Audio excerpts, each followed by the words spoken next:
Hello guys, welcome to my channel. চলে আসলাম নতুন একটা টিউটোরিয়াল নিয়ে। আমি অমিত, সাথে আছি আপনাদের। যারা আমার চ্যানেলে নতুন তারা প্লিজ আমার চ্যানেলটি সাবস্ক্রাইব করে বেল বাটনে ক্লিক করে রাখুন, যাতে নতুন নতুন ভিডিওগুলোর আপডেট খুব সহজে সবার আগে আপনি পেতে পারেন।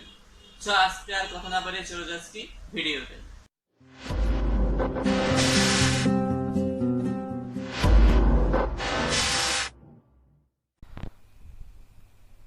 আজকে আমরা দেখব লিঙ্কডইন অ্যাকাউন্টের ইউজার নেম কীভাবে চেঞ্জ করতে হয় বা নিউ ইউজার নেম দেওয়া যায়। অনেক সময় আমরা লিঙ্কডইন অ্যাকাউন্ট তৈরি করার সময় আমাদের ইউজার নেমগুলো আমাদের মনের মতো হয় না। অনেক বড় একটা ইউজার নেম হয়, যেগুলো ফেসবুক বা অন্য কোথাও অ্যাড করতে একটু কষ্ট হয়ে যায় বা নিজের থেকেও ভালো লাগে না। সো কীভাবে নিজেদের ইউজার নেমটা নিজেদের মতো করে সেট করা যায় সেটাই দেখব আজকে।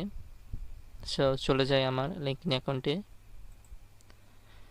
সো লিঙ্কডইন অ্যাকাউন্টে যাওয়ার পর প্রোফাইলে যেতে হবে, ভিউ প্রোফাইল।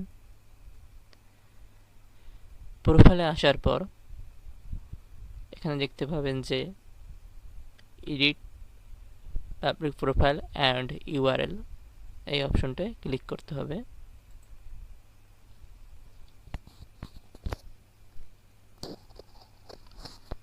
দেন প্রথমেই দেখতে পাবেন এডিট ইওর কাস্টম ইউআরএল। দেখতে পাচ্ছেন যে আমার নামটা অনেক বড় হয়ে গিয়েছে এখানে ইউজার নেমটা। আমি আমার নিউ একটা ইউজার নেম দিতে চাচ্ছি। সো আমি এই অপশনটা ক্লিক করব। দেখি আমার কোন ইউজার নেমটা অ্যাভেলেবেল আছে, সার্চ দিয়ে দেখি আমি।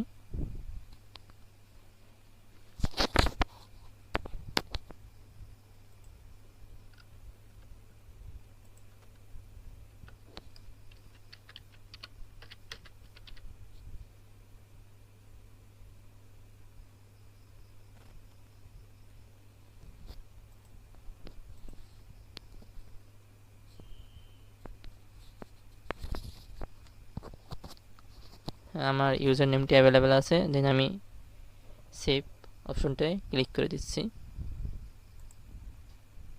সরি, না, আমার নামটা অ্যাভেলেবেল নেই। সো আবার দেখতে হবে কোন নেমটি অ্যাভেলেবেল আছে।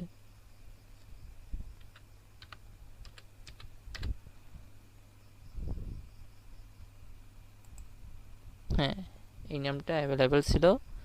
সেভ দেওয়ার পর সেভ হয়ে গিয়েছে, দেখতে পাচ্ছেন। খুব সহজ, এটা আপনারা একবারই করে নিতে পারবেন। রিফ্রেশ দিলে দেখতে পাবেন যে আমার ইউজার নেমটা চেঞ্জ হয়ে গিয়েছে। এখানে আসতে না, পরবর্তীতে এই ইউজার নেম দিয়ে সার্চ দিলেই এসে যাবে। সো আপনারা সহজেই আপনাদের ইউজার নেমটা চেঞ্জ করতে পারবেন। যদি ভিডিওটা ভালো লেগে থাকে অবশ্যই লাইক কমেন্ট করবেন, এবং যারা আমার চ্যানেল নতুন তারা প্লিজ আমার চ্যানেলটি সাবস্ক্রাইব করে বেল বাটনে ক্লিক করে রাখবেন, যাতে নতুন ভিডিওর আপডেটগুলো খুব সহজেই আপনি পেতে পারেন। সো আজকে এই পর্যন্তই, দেখা হবে নতুন কোনো টিউটোরিয়ালে। ততদিন ভালো থাকুন, সুস্থ থাকুন, বাই।